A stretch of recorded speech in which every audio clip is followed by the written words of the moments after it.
Na hát újra itt vagyunk, folytatjuk a tierlistes videót, az nem más, mint ugye a skifi filmes. Az első videót már itt meg tudjátok nézni, most pedig akkor folytatjuk a paranoia és a dárkos skifi kategóriákkal. Remélem, hogy az előző videó felkeltette eléggé az érdeklődéseteket, hogy ezt most tovább folytassuk, úgyhogy kb. Ugyanazzal a tematikával, mint az előző videóban folytatjuk, úgyhogy csapjunk is bele.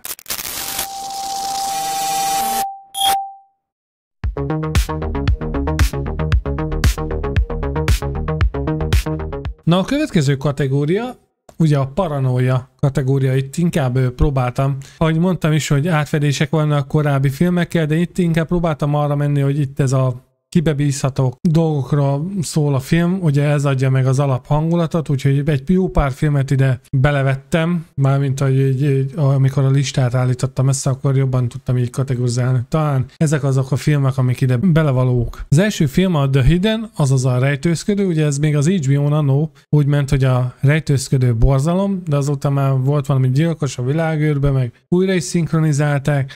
Gyerekként egyébként nem mondom azt, hogy féltem tőle, mert nyilván annyira azért az ilyen idegen parazitát annyira nem mutatják benne, bár így felnőtt fejjel, hogy megnéztem, elég olyan furcsán hat, hogy ugye egy földön kívüli megszáll embereket azért, hogy bankot és pénzt raboljon. Nyilván gondolom az volt a célja, hogy a káoszt és a pusztítást csinálja, de kicsit olyan érzésem volt már, mint hogyha valami akciófilmet akartak volna, csak megmagyarázták azzal, hogy miért bolondulnak meg az emberek, hogy ilyen idegen parazitát is beleraktak. Ugye Kyle MacLachlan játszik benne, ugye, aki a régi Dűnében is. Gyerekként még párszor mindig VHS-en megnéztem, de így felnőtt fejjel azt mondom, hogy amúgy hát annyira nem volt ez egyébként jó film, függetlenül attól, hogy klasszikus, meg igazából abban a szempontból, hogyha ilyen hasonló, meg eléggé nyomasztó a film, egyébként semmi humor nincsen benne, úgyhogy így nem tudom, így nem mondom azt, hogy nem tetszett, mert egy okés kategória egyébként ez a film. Következő film viszont színészi játékban, még dialógusokban szerintem botrányos amúgy. Szerintem botrányos.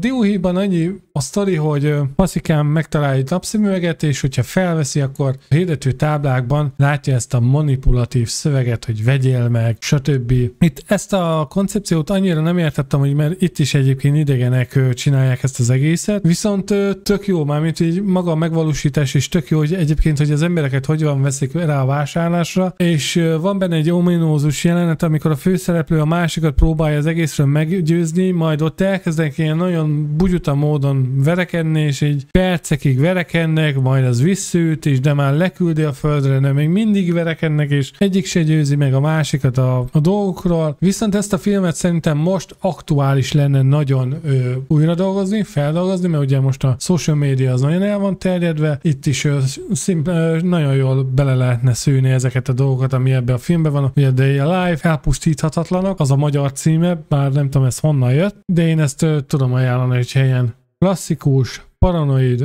filmre vágysz, akkor szerintem ez lesz a te filmed az egyik. Body Snatchers, tehát a testrablók támadása, ebből ugye van a 73-as, 79-es verzió, meg van a 93-as. Nem éreztem szükségét annak, hogy én ezeket a filmeket meg akarom nézni, valahogy úgy annyira nem is vonzott, tehát olvastam is, hogy egyébként vontatottak. Viszont gyerekként szerintem láttam valamelyiket, de már meg nem tudnám mondani, hogy melyiket, mert nagyon, nagyon összemosódnak az emlékeim, úgyhogy én ezt egyelőre inkább azt mondanám, hogy nem láttam kategóriába húznám bele, hogy meg fogom nézni valamikor, hogyha nagyon elkap a nosztalgia, akkor lehet, hogy kap majd nálam egy esélyt. Fekülti az invázium. Ez is egy kicsit inváziós film, de itt is inkább arra megy a hangsúly, hogy kibe lehet megbízni, kibe nem, ki az idegen, ki nem az. Kicsit tini-drámás, ugye ez egy egyetemen játszódik az egész, viszonylag az akkori tinisztárokkal, kicsit olyan, mint a Sikoly, megbolondítva egy kis inváziós sztorival. Amúgy nem volt rossz. Hát, hogy most ajánlanám neked,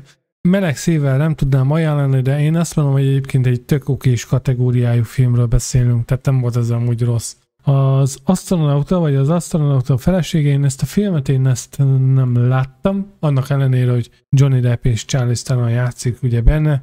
Nem is nagyon hallottam erről a filmről, majd egyszer, hogyha nagyon unatkozok, akkor talán meg fogom ezt nézni.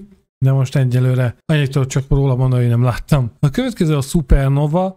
Ez is inkább egy komorabb skifi, de ebbe is vannak ilyen paranoid dolgok, ugye ebbe is inkább kiegyezik azt, hogy kibe lehet megbízni. Egész látványos egyébként a film, hogy ez most moziba mente, abban viszont nem vagyok biztos, én ezt annó VHS-en láttam, vagy valami kereskedelmi csatorna adta le, arra már nem is emlékszem egyébként. Nem volt egyébként egy rossz film, úgyhogy ez is egy szimpla oké kategóriába belecsorog. Stepfordi feleség, én ezt nem láttam, úgyhogy erről nagyon nem is tudok mit mondani, és nem is érzem szükséget egyébként, hogy most én a lábamban lerágva én ezt meg akarom nézni, úgyhogy egyelőre ez most ott marad. A következő film a kamera által homályosan, erről azt olvastam, hogy nagyon paranoid, ez is ez a film, úgyhogy ez is azért is került bele ebbe a kategóriába. Keanu Reeves játszik benne, ez inkább ilyen kicsit ilyen animációs film. Annó a TK-s korszakban én nagyon sokat kerülgettem, hogy majd egyszer megnézem. Hát ez volt már lassan 20 éve, ha nem több, úgyhogy egyelőre még én a nem láttam kategóriába tudom én ezt behúzni. Következő az Under the Skin, nem is tudom most mi a magyar címe, ugye Scarlett Johanssonnal. Ebből csak ilyen YouTube-on láttam ilyen videó foszlányokat, vagy jelenet foszlányokat, hogy kb. Mi van benne, itt is egy valami idegen lény itt felveszi ugye Scarlettnek a skinjét, és akkor ott az emberekből kiszívja az életerőt, azt hiszem, hogy valami hasonló, de olyan nagyon ilyen metaforikusan zárják le állítólag a sztorit. Én mondjuk nem láttam, csak mondom, olvastam így a sztoriról, meg úgy nagyjából a véleményeket, hogy milyen véleménnyel vannak róla. Hát nem győztek meg egyébként, úgyhogy egyelőre a nem láttam kategóriában benne is marad, aztán majd egyszer előveszem. Na, a Cloverfield Lane, én ezt a filmet is szintén nagyon sokáig kerülgettem egyébként, láttam amúgy, hozzá kell tenni, hogy láttam, mert én azt gondoltam, hogy a korábbi Cloverfieldnek mondhatni, hogy valami egy párhuzamos valami sztoria egyébként, hogy hozzá lehet kötni, de amúgy nem. Ugye végig egy bunkerba játszódik, viszonylag ugye, mint minden sztori úgy kezdődik, hogy hát minden szép és jó, meg minden happy, és ugye folyamatosan arról van szó, hogy egy idegen invázió megszállta, és az idegen civilizáció megszállta a földet, ugye ott a bunkerben lévő karakter próbál segíteni a nőnek, és nagyon próbálja ott marasztalni, aztán ugye az emberben is ugye felvetődik a kérdés, hogy lehet, hogy kamuzik, úgyhogy ezért került nálam ebbe a kategóriába. A vége viszont egész jól megmagyarázza a dolgokat, meg mondhatni egész látványos lesz, úgyhogy én azt mondom, hogy egy egész jó film, tehát nagyon lassan építkezik, itt is inkább a hangulat az, ami dobja a filmnek az értékelését, úgyhogy egyébként ezt ahhoz képest egyébként, hogy a sima Cloverfield nekem nem tetszett, itt bekerül nálam az ajánlott kategóriába a hangulata miatt igazából. A Vivarium, ezt én még HBO Maxon egyszer elkezdtem nézni, de annyira vontatott volt, meg úgy nem kapott el a flow, hogy én ezt végig akarom nézni, úgyhogy egyelőre nálam ez a nem láttam kategória volt, viszont olvastam hozzászólásokban, hogy tényleg ez egy ilyen paranoid skifi, úgyhogy skifiet lehet, hogy thriller inkább, vagy a videó elején is mondtam, hogy nagyon sok átfedés van, úgyhogy egyelőre ezt nem láttam, viszont így, hogy állítottam ezt a listát, mondhatni kedvet kaptam hozzá, úgyhogy valószínűleg ezt majd valamikor meg is fogom nézni.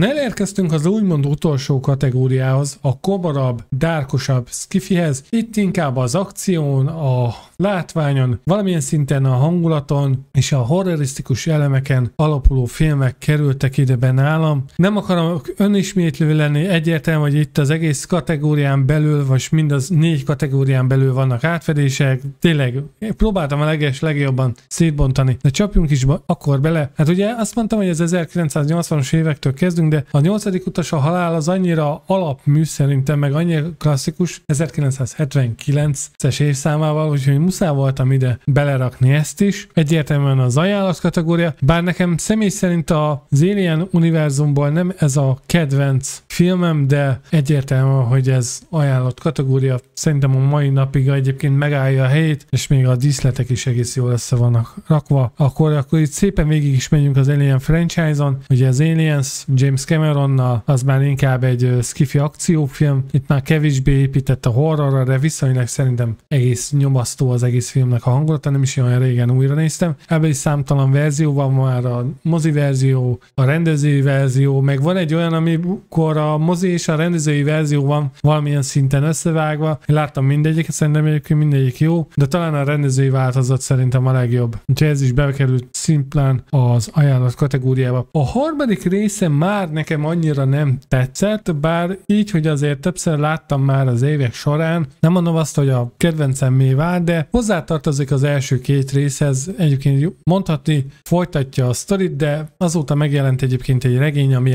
az eredeti forgatókönyv alapján íródott a sztori. Ott teljesen más irányba vitték el a dolgokat. Ugye az Alien 3-ban már Hicks, Bishop meg Newt is ugye már meghalnak. Ugye ez az új regényben pedig teljesen más a sztoria. Ott inkább Ripley van az, aki háttérben van szorítva. Tervezem egyébként, hogy elolvasom majd a regényt, és majd tervezek is belőle egy jó kis kibeszélőt, mert amúgy nagyon érdekes. Attól függetlenül én az Alien 3-at, hogy sok negatív kritika érte, és ugye ebből is van egy Snyder Cut, van egy rendezői változat, ami azért úgy szerintem sokkal-sokkal jobb, hogyha azt a verziót nézem, akkor be tudom húzni egyébként az ajánlat kategóriába simán, mert egyébként sokkal jobb. És a negyedik része, azt nem is húztam be ide a poszterét, mindegy.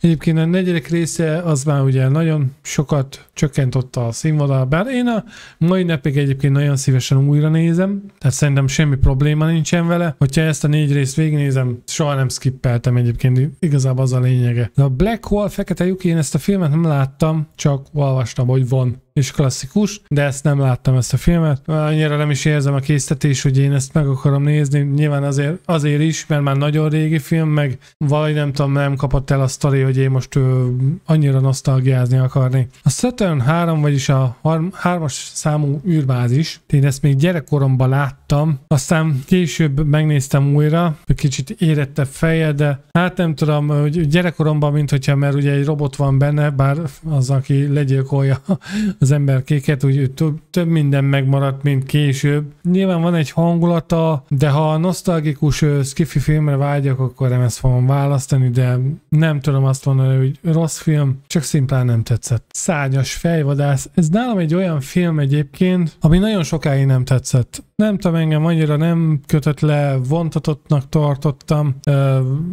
Előadták, hogy ez tényleg egy nagy klasszikus. Rutger Hauernek is nagyon nagy monológia van egyébként a végén.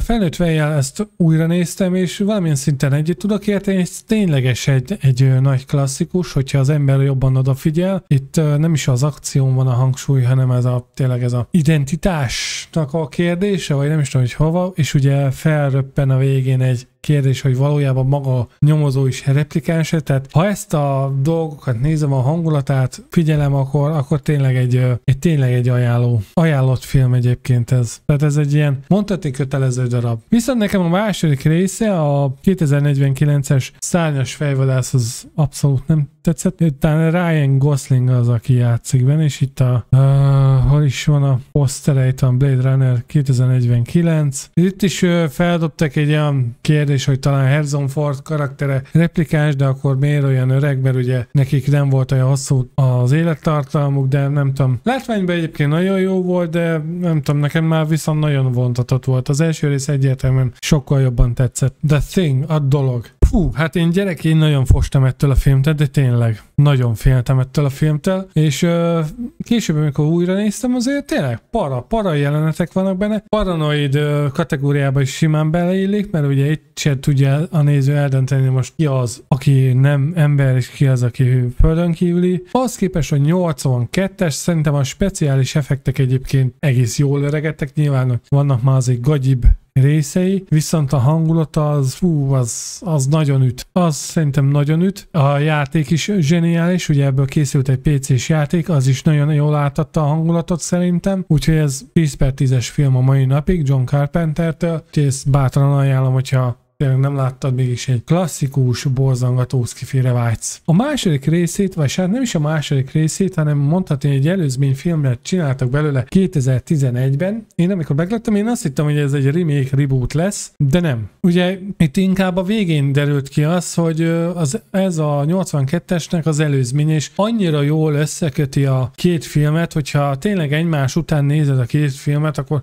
baromi jó szórakozást nyújt, meg szerintem a hangulat is nagyon ott van. Nyilvánvalóan itt azért kicsit már több a CGI, mint a speciális effekt, ugye a bábok. Ez valakinél rontott az összképen, valakinél nem. Igazából én tudtam azt is értékelni, szerintem baromi jól néz ki amúgy a film, de mondom így, hogyha egyben nézed meg a két filmet, akkor nagyon tud működni, úgyhogy szintén felkerül az ajánlott filmek közé egyébként, mint előzményfilm, úgyhogy szépen így be is húzom így elé, tehát ezt így kell megnézni. 2011-es, 82-es, és akkor egy nagyon jó sztorit kapsz egyébként. A Tron. Gyerekként láttam, nem emlékszem rá, de az biztos, hogy láttam gyerekként, akkoriban tetszett egyértelműen, a virtuális valóságnak az alapköve volt, nagy klasszikus, de nem lett egy nagy sikerű, én úgy tudom. Szerintem egy teljesen okés film. Az X-Tro. Hát én a második részéről tudok egyébként nyilatkozni, mert azt láttam, én attól a filmtől annyira féltem gyerekként, nem is láttam végig egyértelműen, hogy volt egy jó hosszú időszak, amikor én nem mertem háton feküdni, vagy úgy aludni, csak hason. Úgyhogy emiatt a film miatt én csak hason mertem aludni, gyerekként egyértelműen.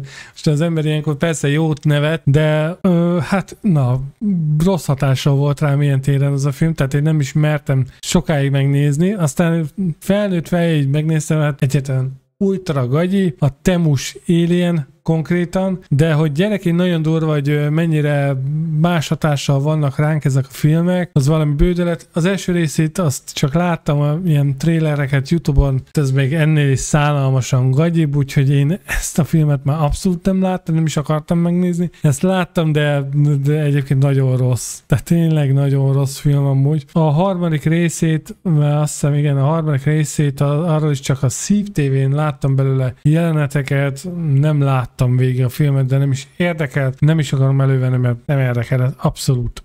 Schwarzenegger féle Terminátor a 84-es, a halálosztó, vagy ahogy a régi narrációs VHS-en tudjuk, hogy a végrehajtó. A végrehajtó. Szóval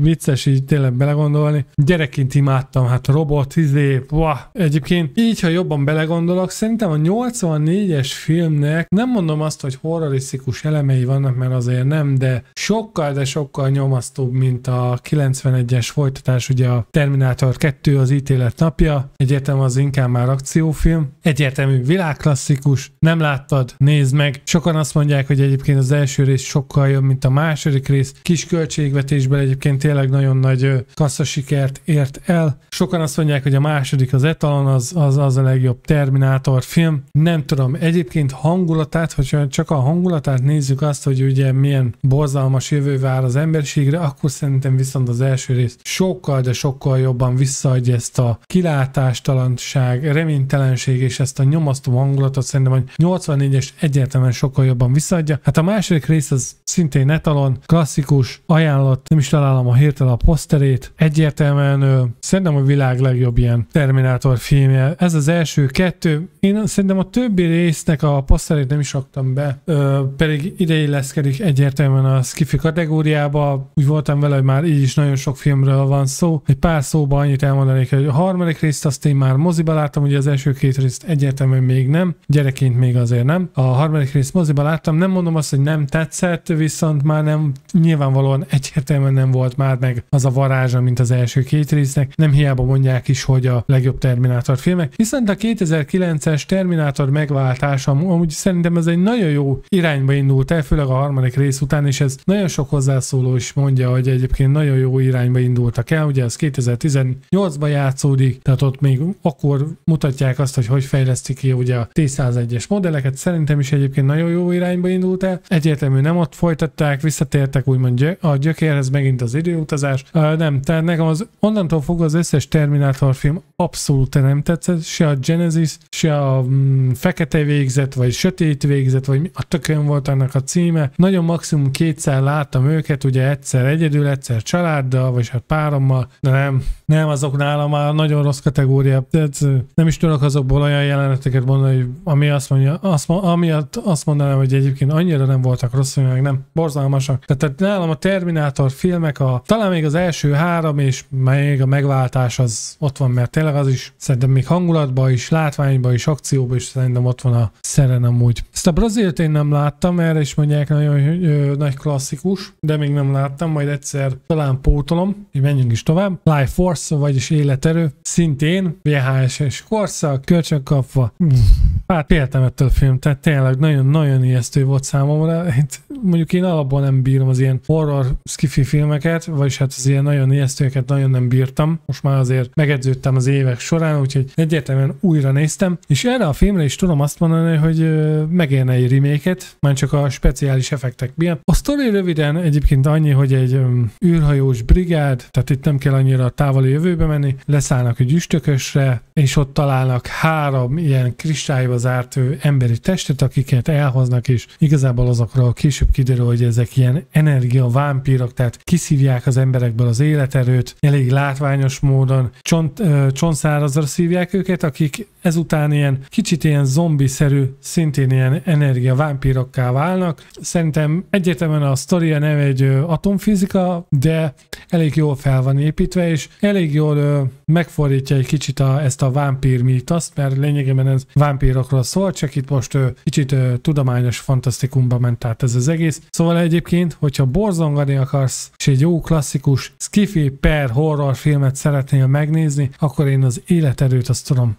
ajánlani. Egyértelműen a női főszereplőnek a bája miatt is nagyon sokaknak tetszik. Valamilyen szinten egyet tudok egyébként érteni, de amúgy maga a hangulata az nagyon nyomasztó, és ugye ebbe szerepel Patrick Stewart is, amúgy későbbi X-professzor. A Critters, vagy Kriták, magyarul rémecskék, még a régi TV3-as, vagy Viaszat 3-as? Nem, TV3-on ment. Ennek számtalan része van, azóta lett egy új 2024-es kiadás, és meg még sorozat is volt belőle. Én azt mondom, hogy itt nem is pakoltam bele nagyon a posztereket, az első 3 részt tudnám azt mondani, hogy említésre méltó. Kicsit olyan, mint a rémecskék, vagy bocsánat, a szörnyecskék, ugye a gizmós, horrorisztikusabb skifis kiadásban, itt azért tényleg itt van vérengzés is, úgyhogy nem tudnám mondani egyértelműen, hogy ez egy vígjáték, mert azért nem. Vannak benne olyan elemek, hogy amikor az ember felröhög, de inkább ez az igazi kemény, klasszikus skifi megspékelve egy kis horrorisztikummal, úgyhogy én ezt egyébként ajánlom, mert amúgy szerintem egy jó film. Még a második része is egész jó, még a harmadik rész is elmegy egynek, viszont a további 4., még 5., meg 6., még nem tudom hány részt csináltak, azok már viszont borzalmasak. Úgyhogy az első 2 rész, még talán a harmadikat tudnám ajánlani, többit annyira nem. The Fly, a légy. Igazi test horror, hogy mondják, nagyon lassan építkezik, és szerintem nagyon nyomasztó hangulata van ennek a filmnek. Jeff Goldblum és Gina Davis egyébként nagyon jót alakít benne. Ugye itt röviden többen a sztori annyi, hogy Jeff Goldblum karaktere feltalálja az úgymond teleportálást, ugye 2 teleportációs gép között, és ugye részegen, féltékenyen kipróbálja magán ezt a szerkezetet, mert ugye eddig élő szövetet nem tudott teleportálni, úgyhogy felcseszi magát, kipróbálja magát, sikerül is ugye a kísérlet, de ugye egy légy közben bekerül a szerkezetbe, és így, amikor teleportálódnak, ugye szétbontja a molekuláit, ugye utána újra össze, és hát a légynek a DNS-ével keveredik az ő DNS-e, és szépen egy metamorfózison keresztül alakul át egy nagy emberszerű légyé, ugye a vége eléggé tragikus egyértelműen, és ahogy ez a folyamat végbe megy, az brutális egyébként. Tudom ajánlani, mert egyébként maga műfajába egyébként szerintem nagyon jól össze van rakva. A második része is szerintem nagyon jó, tehát ez nyugodtan felkerül az első rész mellé, ugye itt már inkább a Jeff Goldblumnak a karakterének a fiáról van szó, aki szintén örökölte ezeket a légygéneket. Hát ebben vannak olyan jelenetek, pontosabban egy jelenet van benne, ami engem nagyon traumatizált, az ilyen kutyás dolog. Szerintem akik látták a filmet, azok tudják, hogy miről beszélek. Mai napig egyébként engem traumatizál az a jelenet, nem tudok mit tenni, nagyon mélyen érint, úgyhogy azt a jelenetet egyébként nem is szívesen nézem meg egyébként, és durva, hogy egyébként nem egy mai filmről beszélünk. De attól függetlenül, én véletlenül az oké kategóriába raktam, bocsánat. Süty, át is rakjuk. Schwarzenegger féle Predator. Míg az Alienben azért vannak horrorisztikusabb elemek, szerintem a Predator inkább egy skifi akciófilm, ami a mai napig megállja a helyét. Én egyébként a legújabb filmet is nagyon várom, attól függetlenül, hogy szanaszét szitták a többi kommentelő. Én attól függetlenül várom, ami most jön novemberben, de egyértelműen nálam a nagy klasszikus az első rész, úgyhogy ha esetleg valami csoda folytán nem láttad volna, én tényleg tudom ajánlani, és várjam, a kritákat is beraktam ide, de hülye vagyok, bocsánat. Szóval tudnám ajánlani egyébként a Predator filmet, mert szerintem zseniális, ezt bármikor újra tudom nézni. A második részével egyértelműen az is bekerül. Egyik jó barátomnak sokkal jobban tetszik a második rész, de nekem egy picit az első rész talán azért, mert Schwarzenegger, hát ő a nagy akciósztár, hát mégiscsak még azért annak is van egy szerintem egy kicsit nyomasztóbb hangulata van, mint a második résznek. Így talán az jöhet le, hogy nekem a nyomasztó filmek nagyon bejönnek, mert depis vagyok, de egyébként nem. Robotzsaru, a Peter Welleres, az 1987-es, hát az szerintem egy világklassziks, úgyhogy az szintén megy be az ajánlat kategóriába, csak már annyi van, véletlenül csúsztam az OK kategóriába, ez szintén a második résszel együtt, ez is bekerül az ajánlat kategóriába. A többi posztert annyira nem is raktam be, mert a harmadik rész már szódával elmegy, tehát ez már inkább nálam az OK kategória, de a többi az botrányos. Botrányosan rossz film a többi egyébként. The Running Man, a menekülő ember, ebből elvileg terveznek egy rebootot vagy remake-et. Hát én annó láttam ezt a filmet, egyszer megpróbáltam újra nézni, de attól függetlenül, hogy Schwarzenegger a főszereplője valahogy ugye nem kapott el a hype, úgyhogy nem is tudtam újra nézni. Nem mondom azt, hogy rossz, mert nyilván nem emlékszem már annyira a jelenetekre, úgyhogy hát most ez lehet, hogy ez egy ilyen szánalmas húzás lesz a részemről, de azért húzom be, csak a nem láttam kategóriába, mert már nem emlékszem rá. Aztán lehet, hogy amikor így majd valamikor eljutok arra és újra nézem, és akkor jaj, tényleg, tudom, így most már beugranak majd a jelenetek, de most nem tudnék felhozni egy ilyen jelenetet se. Az Akirával, de utálni fogtok sokan. Tudom, ez is egy nagy klasszikus. Itt valami újabb posztert találtam, de tudom, hogy ez egy nagy klasszikus. Nem emlékszem. Vannak jelenetek, az Akira féle motor, meg ezek megvannak, de nem tudom, egyszer majd újra kéne nézni, és talán akkor szintén úgy, mint a menekülő emberre így beugranak jelenetek, és akkor fogom tudni azt mondani, hogy igen, ez egy igazi klasszikus, mert ahogy így olvasgattam egyébként róla, tényleg egy igazi klasszikus, de egyszerűen nem ugranak meg be jelenetek, és hát ezért ennyi filmet már nem akartam újra nézni, mert akkor nem is tudom, mikor csinálnám meg ezt a videót. Úgyhogy egyelőre most behúztam, nem láttam kategóriába, de csak azért, mert nem emlékszem rá. A Blob Massza. Gyerekként szintén nagyon féltem ettől a filmtől. Felnőtt fejjel megnézve, hát ez orbitálisan gagyi. Vannak amúgy egész jó jelenetei, egész kreatív jelenetei vannak új szemszögből. Hát ezt is valamilyen szinten beúszhattam volna az inváziós filmek közé, de nem is igazán tudtam eldönteni egyébként, hogy ez most inváziós kifi, vagy inkább ez legyen inkább ez a humor, mert ilyen erővel egyébként az életerőt is valamilyen szinten be lehetett volna húzni, de mert ott is vannak olyan elemek, ami inkább inváziós filmre utalnak, de na mindegy. A Blob, tehát a Massza 88-as, nem éreztem szükségét, hogy én ezt újra nézzem. Láttam belőle YouTube-on jeleneteket, és pont ezért gondoltam azt, hogy engem annyira nem érdekel már ez a film, úgyhogy ez a szimplán nem tetszett kategóriába áthúznám. A következő film, a James Cameron film, az The Abyss, az a mélység titka, igaz, egy HBO-s klasszikus film. Mondhatni szerintem az egész ilyen skifi film, amiket így a 80-as években akár láttam, ez talán majdnem mindegyiket az HBO-n láttam. A mélység titkával, azon nagyon úgy voltam vele, hogy gyerekként én ezt láttam, és ez egyébként nekem tetszett, mert látványos volt. James Cameron azért egész jó filmeket csinál, és azt hiszem itt használták másodszor azokat a speciális trükköket, amiket a Terminator 2-nél használtak, ugye? Ez a liquid effekt, az azt hiszem így jelent meg először, de lehet már ezt is keverem. Sőt, biztos, hogy keverem, mert ugye a Terminator 2 hamarabb volt. Igen. Akkor azt a speciális effekteket itt fel is használták. Én valamikor újra néztem a rendezői változatot, itt annyiból tér el, hogy ugye hosszabb jelenetek vannak benne, de nem tetszett. Nem tetszett ez a film, mert nagyon vontatott, és egyébként a vége ad valamiféle, úgymond látványba is valami kis katarzist, azt mondom, hogy az egyébként nagyon jó volt, de mire odáig eljut a film, unalmas. És nem olyan, nem tudom, nekem annyira nem jött át ez a film, nem mondom azt, hogy rossz, mert amúgy nem az, mert ugye sokak azt mondják, hogy ez egy igazi klasszikus, de és nem is azért, mert mit tudom én, gagyi a sztori, vagy a speciális effekt, mert az amúgy nem, meg ugye elvileg eredeti felvételeket használnak fel, tehát ténylegesen lemerülnek ott a víz alá, stb. Tehát ezt a technikai részét azt nagyon tudom értékelni, de mint sztori nekem annyira nem jött át, tehát nem tetszett. Na, újabb Schwarzeneggeres film, Total Recall, az emlék más, totálisan eltér a regénytől. Ettől függetlenül nekem korábban gyerekként is nagyon tetszett, most is nagyon tetszik. Szívesebben nézem ezt a filmet újra, mint a másik, a remake-et, ugye a Colin Farrell féle Total Recall-t, ugye az már jobban ment a regény után. Nem tudom, ez sokkal szórakoztatóbb.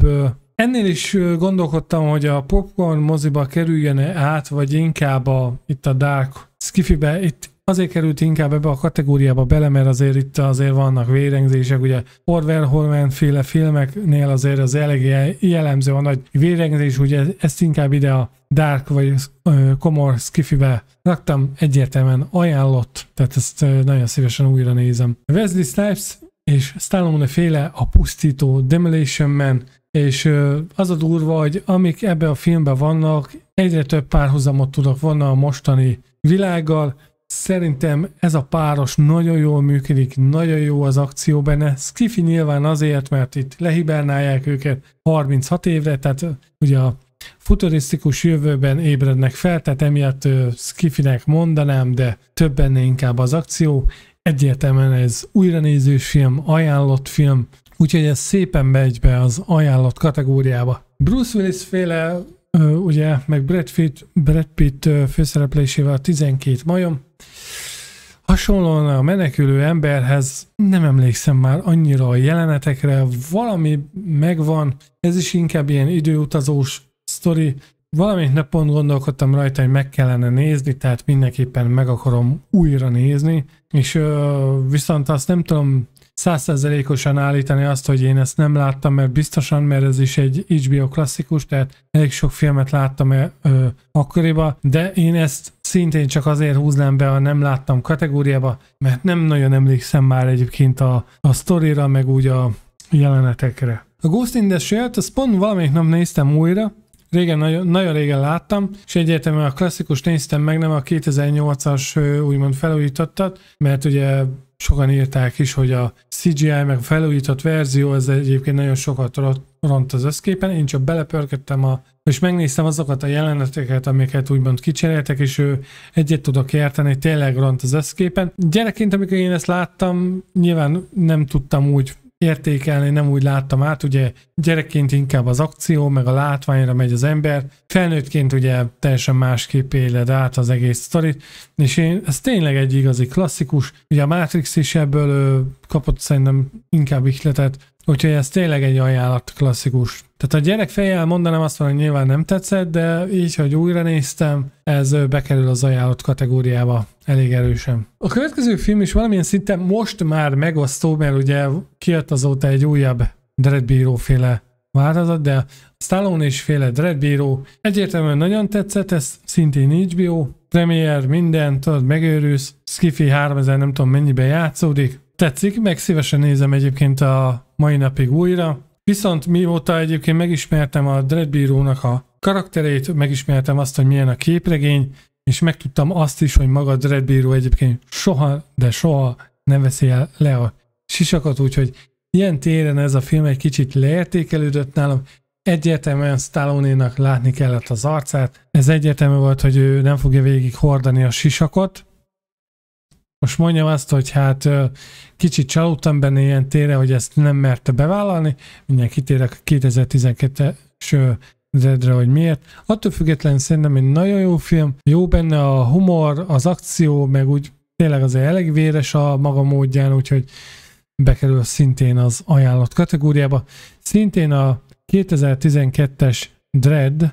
Én ezt a filmet azért húznám be a az ajánlat kategóriába, mert függetlenül attól, hogy egy kicsit úgymond zárt térben játszódik az egész sztori, meg annyira nem futurisztikus látványokkal rendelkezik, mint az elődje, viszont itt Karl Urban bevállalta azt, hogy az egész filmben nem veszi le a sisakot, és ezért szerintem neki pluszpont jár. Nagyon véres ez a film, kicsit néhol egyébként a hangulata, a stílusa olyan, mintha egy sorozatnak a pilot epizódját néznéd meg, és szerintem ez így ebben a formában, műfajában tekintve sorozatban sokkal, de sokkal jobban működne. Karl Urbant én amúgy is nagyon kedvelem, mint színészt, úgyhogy sajnálom egyébként, hogy ez a film nem kapott amúgy folytatást. Állítólag itt se volt annyira jó a marketing, nem tolták túl. Talán majd egyszer. Screamers, tehát a sikoltok, vagy nem is a elhagyott bolygó, így volt HBO, Peter Wellerrel a főszerepben, ugye a robotzsaruból. Ennek is van több része, újabb, azokat annyira már, hogy nem kedveltem annyira, nem is raktam be annyira így most a poszterét, mert akkor így is már túljutottunk szerintem a félidőn. Az elhagyott bolygó egyébként ennek is olyan nyomasztó hangulata van, olyan sok jelenetre egyébként már nem emlékszem, de azért tudom, hogy nagyjából miről szól. Szerintem ez egy tök okés film, csinálnak semmi baja, lehet, hogy majd egyszer újra megnézem. A Species, a lény, ugye ennek is van már 3 része, nem is tudom, már sok része van egyébként. Hát van egy olyan sandai gyanúm, hogy inkább a nőtest bája miatt sokaknál ez felértékelődik ez a film. Michael Madsen is játszik ebben a filmben. Én ezt újra néztem, hát már azért nem most volt, tehát kb. 10-15 éve néztem újra. Tehát igen, azért koptak az élmények, de nagyon erős B kategória, nagyon erősen ilyen alien copy nálam ez a film. Lehet, hogy sokat azt mondják, tokorodjon ma, az is egy igazi klasszikus, de nem tetszett nekem ez a film. Nagyon-nagyon nem. Következő a kapcsolat, ugye hirtelen akartam mondani a színésznek a nevét, és most nem is fog eszembe jutni a színész csajnak a neve. Hát skifi, de kicsit ilyen inkább dráma, mint skifi ez a film, ugye, hát dióhéjban ugye ilyen rádiójelet fognak, és ugye azt próbálják úgymond felvenni az idegennekkel a kapcsolatot, de nagyon vontatott, nagyon drámai, de hát ezt inkább tényleg a nem tetszett kategória. Nagyon unalmas. A következő film az a DNA, HBO klasszik, a dzsungel szörnye. Most már úgy próbálják eladni, hogy a Ragadozó 3, Predator 3, de köze nincsen hozzá. Temus a Ragadozó, ezt szintén csak úgy tudom mondani. Dzsungel szörnye, én ezt tényleg úgy ismertem meg. Mark Dacascos játsza egyébként a főszerepet. Vannak áthallások az eredeti Predatorból, ugye itt is a szörny láthatatlanná tud válni, de itt ugye nem is földön kívüli, hanem őt valahogy laborban tenyésztik ki, de ott a dzsungelben ott rosszul ugart, meg ott írtja a jó népet.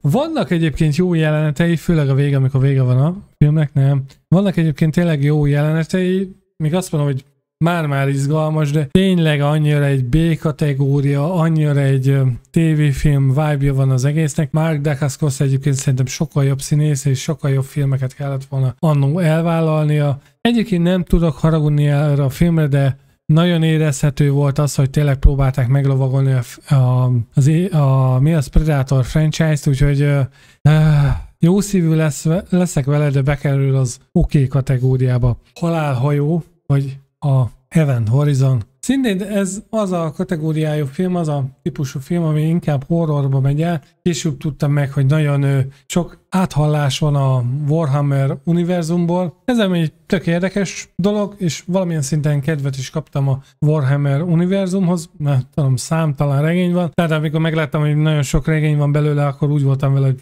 adjuk a francba az egészet, mert még mire én ezeket végigolvasom, eljön Jézus kassáról, na mindegy. Visszatérve a filmre, nagyon nyomasztó, elég horrorisztikus elemei vannak, és azt mondom, hogy hát nem mondom azt, de ettől a filmtől is gyerekként nyilvánvalóan, amikor láttam belőle jeleneteket, hát györököntől ilyen filmeket néztél, vetődik fel benned a kérdés, igen, néztem ilyen filmeket, és fostam is tőle izomból. Felnőtt fejemmel nyilván teljesen máshogy nézem ezeket a filmeket. Ez is olyan, mondhatni egy klasszikus, tehát elég jó jelenetei vannak, és nagyon érdekes kérdéseket is vet fel, amin azért úgy elgondolkodik az ember, úgyhogy nálam az ajánlat kategóriába simán bele is megy. Na a következő film ugye a 5. elem, Luc Bessontól. Én a mai napig imádom ezt a filmet egyébként. szerintem zseniális. És ebből a szempontból sajnálom csak, hogy a Valérian nem tetszett annyira, mert ugye van azért áthallás, ugye ez korábbi ez a film, ugye. Nem is tudom, miért raktam ezt a komorabb skifi közé. Talán itt egy kicsit sötétebb a hangulat, mint akár a Valérianba. Már hát, nem tudom. Mégis lehet, hogy ebből a szempontból a kategóriát tévesztettem, mindegy, nem számít. Egyértelműen, hogy az ajánlott kategóriába bekerül, mert a mai napig nagyon szeretem. És hogyha még nem láttad, akkor egyértelműen pótold be. Bruce Willis, Gary Oldman, Milla Jovovich, zseniális színészek, úgyhogy hajrá. Gattaka. Én ezt még az HBO láttam annó, nem tetszett, nagyon unalmas volt. Valamennyire, amennyit olvastam róla, egyébként valamennyire értem a koncepciót, de egyszerűen nem kapott el, hogy én ezt újra akarjam nézni, pedig Ethan Hawke, meg Uma Thurman, ő azért nem rossz színészek, viszont nekem nem tetszett. Nekem unalmas volt ez a film. A Csillagközi invázió Paul Verhoevennel, hát egyértelműen a rendezőnek a keze nyoma azért meglátszódik ebben a filmben. Brutális nagyon, itt aztán a végtagok szagadnak szanaszéjjel, ugye. Ebből is vannak egyébként folytatások, és ebből volt egy animációs sorozat is, ami szerintem nagyon jó volt, ellentétben ennek a filmnek a folytatásaival, az a botrányosak voltak, úgyhogy ezzel is raktam csak be így az első részt, erről érdemes nézni, vagy beszélni. Jó. Tehát nagyon nyomasztó a hangulata, itt-ott egyébként a humor működik, a látvány szerintem baromi jó, a zene is nagyon baromi jó, úgyhogy ez simán belefér nálam az ajánlott kategóriába. A többi részt igazából még a második részt valamennyire láttam, de egyszer, de bűnös, tehát botrányos, tehát köze nincsen egyébként az első részhez. Van a kocka, utána volt a hiperkocka, hát itt is ugye a skifi, tehát a környezet miatt raktam ugye a skifi kategóriába, de erősen thriller és inkább a paranoid kategóriába is nagyon jól beleférne, mert azért ott is ez a kiben bízhatok tónus nagyon játszódik, viszont a csapdák, amik vannak benne, az nagyon brutálisak, úgyhogy ezért is került a dárkosabb skifi kategóriába. Hát vannak, főleg az első időben, amikor ott a csávókámat dróttal feldarabolják, nagyon durva. Régen láttam már egyébként, de szóval láttam már, de eléggé intenzíven vannak meg bennem ezek az emlékek. Szerintem kategóriáját tekintve egyébként nem rossz film. A második része is egész jó, viszont azt nem mondanám, hogy az ajánlott kategóriába bele tudnám húzni, mert most igazából nem nézed meg, túl sok minden nem hagysz ki, de ha megnézed, akkor meg nem veszítesz időt, szóval nálam inkább ez az a nagyon erős kategória a második részével együtt egyébként. Van ez a Dark City, az sötét város. Még én ezt gyerekként láttam, és elsőre azt mondom, hogy olyan unalmas volt, meg minden, de utána kicsit később megnéztem újra, és azért úgy összeállt a sztori is, meg hogy az egész koncepció. Ebben is van egy kis paranoia, de van skifi is, meg nagyon-nagyon dárkos a stílus, ugye akárcsak a címében is benne van. Tudom ajánlani, mert amúgy van egy nagyon olyan érdekes hangulat, ami miatt azt mondja az ember, hogy amúgy ez nem volt rossz. A Gömb. De régen láttam ezt a filmet. És nem tudom eldönteni amúgy, hogy tetszette vagy sem, mert vannak olyan részei, ami szerintem brutálisan el volt találva. Hát itt is inkább ez a paranoia, de dárkosabb, tehát itt annyira nincsen a gyilkolászás benne, viszont nyomasztó nagyon a hangulata, viszont kicsit olyan katyvaszos volt számomra a film. Néha nem tudtam eldönteni, hogy most mikor álmodják a dolgokat, mikor a valóság. Ez annyira nem volt mindig egyértelmű, bár aztán lehet, hogy én nem láttam jól. Kicsit olyan, mint egy thrilleresebb mélységtitka? Vagy horrorisztikusabb? Hát horrort annyira nem mondanék benne egyébként, mert szerintem annyira... Hát mondjuk vannak azért benne olyan... Hát, de vannak végül is benne horrorisztikusabb jelenetek. Végül is olyan, mint egy mélységtitka, horrorisztikusabb változatban, ahol mondjuk annyira nem földön kívüliek vannak, de kicsit a halálhajóhoz tudnám egy kicsit igaz... hát igen, olyan hasonló stílus. Talán a halálhajóban ott több a vérengzés, úgyhogy hát figyelj, végül is a hangulata miatt én azt mondom, hogy ez egy tök okés film amúgy. Szerintem a halálhajó egyébként parább meg izgibb. 200 éves ember. Én valamiért ezt a filmet nagyon kedvelem, de ugye itt is inkább a környezet miatt, meg egyáltalán a főszereplő miatt mondhatni skifinek, de ez egy elég erős dráma. és tök durva, hogy ugye Robin Williams főleg vígjátékokban szerepelt, és ő is azért megmutatta annó, hogy tud azért komoly szerepeket is vállalni, meg eljátszani, és ebben a filmben szerintem tökéletesen be is bizonyítja, hogy ő nem csak a nevettetőt tudja eljátszani, mert nyilván ebben a filmben is azért poénkodik, de valahogy csak azért, hogy oldja a feszültséget, és úgy nem csapongált az egész film ilyen vígjátékba, úgyhogy én egyébként nagyon szeretem ezt a filmet. Engem hát tényleg olyan megható. Tehát én ezt nagyon, nagyon szívesen ajánlom bárkinek egyébként ezt a filmet. Lehet valamelyik nap meg is fogom nézni, mert most így kedvet kaptam hozzá. Matrix. Hát a Matrix az egy nagyon megosztó film lett egyébként, szerintem főleg még az évek során is még mindig egy megosztó film. Sose felejtem el, nekem a szüleim mentek el megnézni a moziba, nekik nem tetszett, ők nem nagyon értették, nem azért, mert buták, nem értették a filmet, de egyszer édesanyám kikölcsönözte nekem a PK-ba, hogy nekem biztos fog tetszeni, mert sok benne a bunyó, meg a látvány, meg utána nyilván egy gyereket hamar meg lehet ezzel fogni, úgyhogy igazából nekem egyértelműen tetszett is a film. Viszont minél többször néztem meg az évek során, mindig rájöttem jobban a mondani valójára. Tehát amikor már nem a látványra koncentráltam, hanem inkább tényleg a filozófiára, ami egyébként a film mögött van, és szerintem a mai napig egyébként nagyon, nagyon jó filozófia megy mögötte, úgyhogy ez egyértelműen a nagyon jó kategóriába esik nálam, az ajánlat kategóriába. A második részét, ezt én már egyértelműen moziban mentem el megnézni, ahogyan a harmadik részét is, az is jött az ajánlat kategóriába. A harmadik részet talán nekem egy már picit csalódás volt, ott elég jól felvezetik a végét ugye a második résznek, de nem tudom, nekem a harmadik rész már annyira, de nem azt mondom, hogy nem tetszett, csak már nem kapott el úgy a hype-ja, mint az első két résznek. Lehet, hogy azért már inkább nagyon a végjátékra mentek rá. Ettől függetlenül egyébként ugyanúgy bekerül a harmadik rész is a második mellé, mert egyértelműen ez a trilógia adja ki egyébként a legjobban az egész sztorit. Ez egyértelműen. Ugye volt egy Animatrix, szerintem egy teljesen okés kategória, nem mondom azt, hogy most ajánlom, hogy megnézd, mert egyébként igazából csak bővíti az univerzumot, bár vannak benne érdekességek, azt a részét egyébként tudom ajánlani, de ha nem nézed, meg se maradsz el túl sok mindenről. És ez inkább az okés kategória nálam. Hát a legutolsó Matrixot is beúztam. Úgy mentem el moziba haverral, hogy egyébként már kijött streamingre, de hát Matrix fan lévén úgy voltunk vele, hogy hát megérdemlő, hogy moziba nézzük meg. Gyerekek, én ritkán jöttem csalódottan ki moziból, de ez közte van. Borzalmasan szar lett ez a film. Én nagyon-nagyon nagyot csalódtam benne egyébként. Már az, hogy igazából ugye a harmadik résszel lezárták viszonylag a sztorit, de lehetett volna egyébként kreatívan hozzányúlni az eredeti szereplőkhöz. Nem sikerült. Szerintem nem sikerült. Akkora katarzis látvány, mint ami a korábbi részekben van. Nulla. A zenék nulla. Tehát nem. Itt már nem tudták eltalálni ezt a Matrixos feelinget, úgyhogy nálam ez a nagyon rossz kategória. Ezt egyszer megnéztem, és soha többet nem akarom megnézni, mert annyira botrányosan szar, és nem is tetszett. Harc a háború földön John Travoltával. Úgy voltam vele, hogy ez annyira rossz nem lehet. Annyira nem voltam gyerek, amikor ezt láttam, de de vontatott, unalmas, szar volt, és nem is kap jó kritikákat, úgyhogy erre kémérem mondani azt, hogy ez szintén nagyon rossz film volt egyébként. A Hollow Man, vagy ahogy mi ismerjük, hogy az árnyék nélkül, Kevin Bacon szalonnával, Josh Brolinnal, meg Elizabeth Shue, igen, ők a három szereplő, ugye itt arról megy a kísérletezgetés, hogy ugye a láthatatlanságot elérjék, sikerül is, Kevin Bacon karaktere valamilyen szinten bekattan, elkezdi legyilkolni a kollégáit.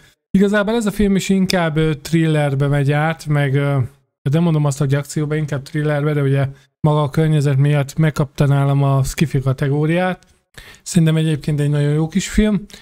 Nem mondom azt, hogy a legjobbak között van nálam, viszont hogyha ilyen skifibe volt a thrillerre vágysz, akkor én azt mondom, hogy egyébként egy próbát megér, úgyhogy szépen bemegy ez az ajánlott kategóriába. Pitch Black, 22 évente sötétség, ugye a folytatások már teljesen más irányba vitték el a franchise, vagyis számomra más irányba vitték el, mert ugye itt a Pitch Blackbe ugye én valamilyen szinten talán azt hiszem itt ismertem meg Vin Diesel karakterét, lezuhannak a bolygóra, ugye vannak olyan lények, akik csak este jönnek elő, tehát ugye 22 évente sötétség, tehát pont akkor ez sötét, úgyhogy előjönnek.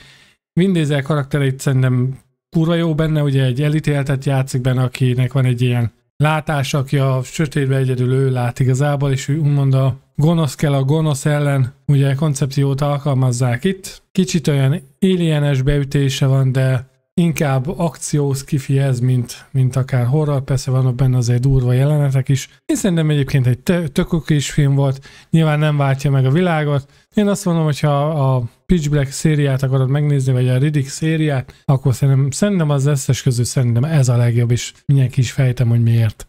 Szóval ez bemegy ez vagy ajánlat kategóriába, majdnem azt mondtam, hogy nem ajánlat kategóriába. Úgyhogy akkor már térjünk is egy kicsit a Riddick szériára, ugye volt a Sötétség krónikája. Szerintem az akció skifibe egyébként teljesen megállja a helyét, még viszonylag egyébként egy folytatásnak is megfelel, bár a kicsit horrorisztikusabb, szörnyes film után inkább átment inkább ilyen akció orgiába, nagyon jó jelenetekkel, tehát Vin Diesel szerintem ebbe a szériába a legbereszebb, tehát itt annyira ráillik a szerep, szóval, mint Wesley Snipesnak egyébként penge, úgyhogy még azt mondom, hogy a második rész egy teljesen jó film volt, de nyilván már nekem valamiért az első rész az annak jobb volt szerintem a hangulata, viszont ezt is azért be tudnám rakni mellé egyébként az ajánlat kategóriába.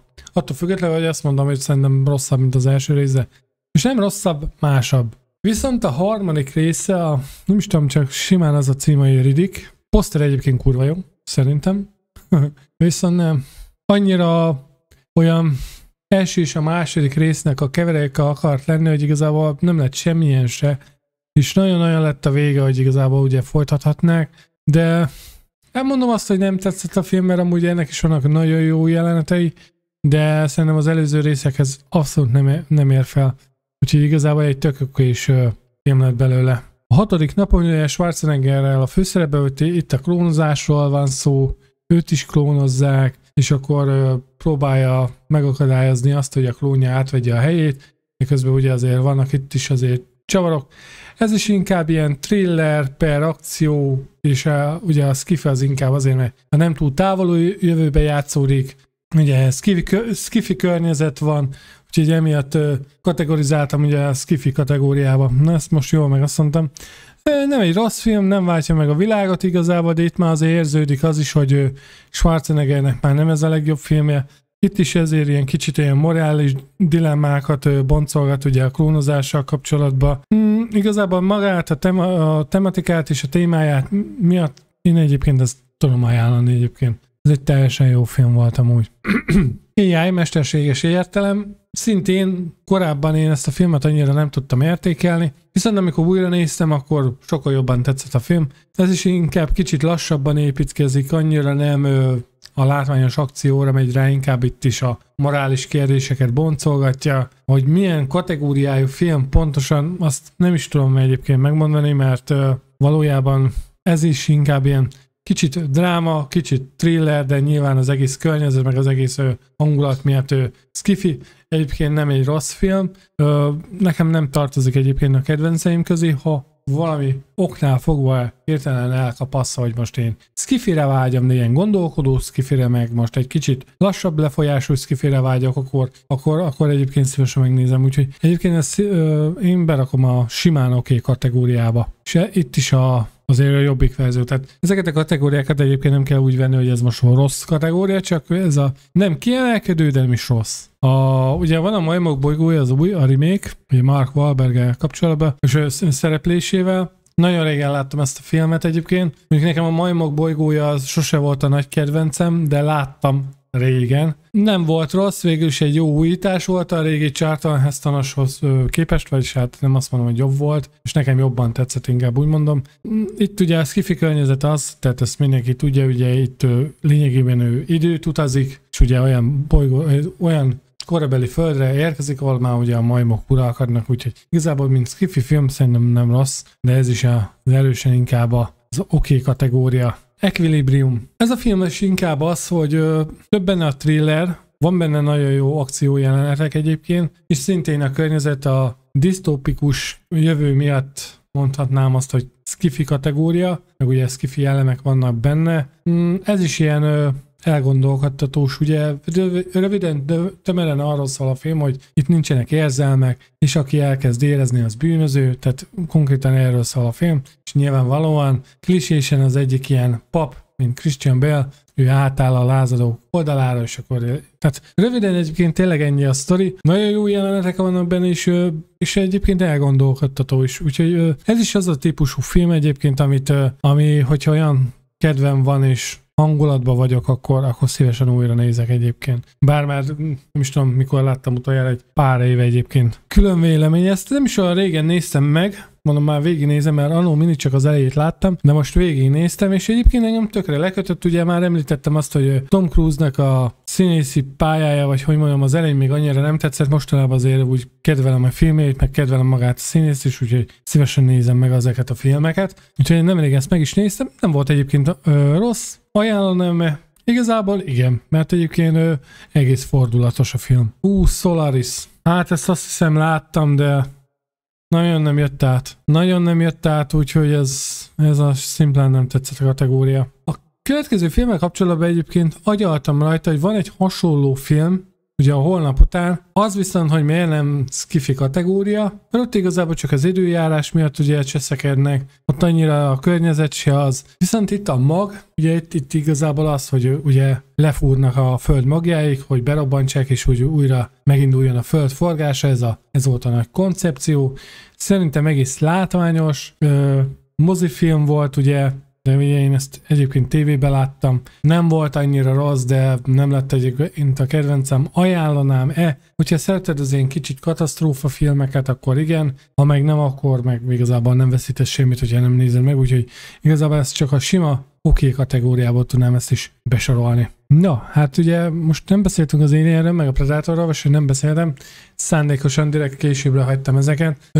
Ugye az első alkalom volt, amikor így nagyvásznon is összeengedték a két franchise-nak a főszereplőjét, ugye az Alien vs. Predator, tehát a halála ragadozó ellen. Én vártam nagyon ezt a filmet egyébként, annól, amikor bejelentették, hogy moziba lesz. Tényleg, mert hát összecsapnak meg minden. Ezt hát akkoriban ugye még nem sikerült moziban megnézni, hát utána a kamerás felvétel, az csak sikerült. Egyébként nekem tetszett a film, és én a mai napig azt vallom, hogy egyébként nem lett ez annyira rossz film, mint amennyire sokan lehúzzák. Én szerintem nem. Ez az északi sarki, úgymond nem is Antarktisz, bocsánat, déli sarki környezet egyébként szerintem még jót is tett az egésznek. Tehát egyértelműen itt a sztori se egy nagyon atomfizika, valamilyen szinten összecsapnak benne ugye a lények.